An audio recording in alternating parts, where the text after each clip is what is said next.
पालक खाताना उग्र वास नको आहे का? तर मग हा व्हिडिओ तुमच्यासाठी.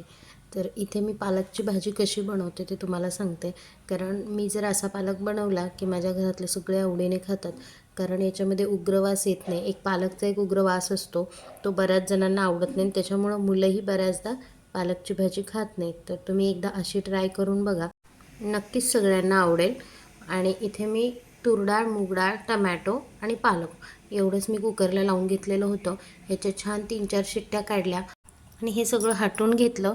त्याच्यानंतर इथे मी फोडणी करून घेते आहे. फोडणीमध्ये फक्त मोहरी, जिरे, लसूण आणि कढीपत्ता एवढंच टाकायचं आहे. हे छान तडतडलं की काळा मसाला आणि हळद हे टाकून मिक्स करायचं. गॅस बंद केलेला आहे मी.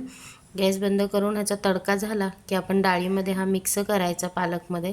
ह्याला डाळ पालक पण म्हणतात आणि पालकची भाजी होऊ शकते. आणि जर का हे भाकरीसोबत असं तुम्हाला चुरून मुरून जर खायचं असेल ना, तर एक नंबर लागतो. याच्यामध्ये आंबटपणासाठी फक्त मी टमॅटो टाकलेला आहे. अशी तर काही गरजच लागत नाही आंबटपणाची, कारण अशीच भाजी खूप छान लागते. आणि इथे असं मीठ टाकून घ्यायचं आणि छान असं उकळी घ्यायची याला एक काढून.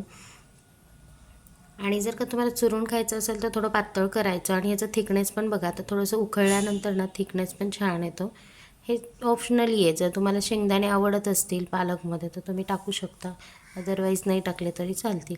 तर तुम्ही याचं थिकनेस बघू शकता, किती छान दाटसर अशी ग्रेव्ही झालेली आहे. एकदम पातळ पण नाही झालेली आहे.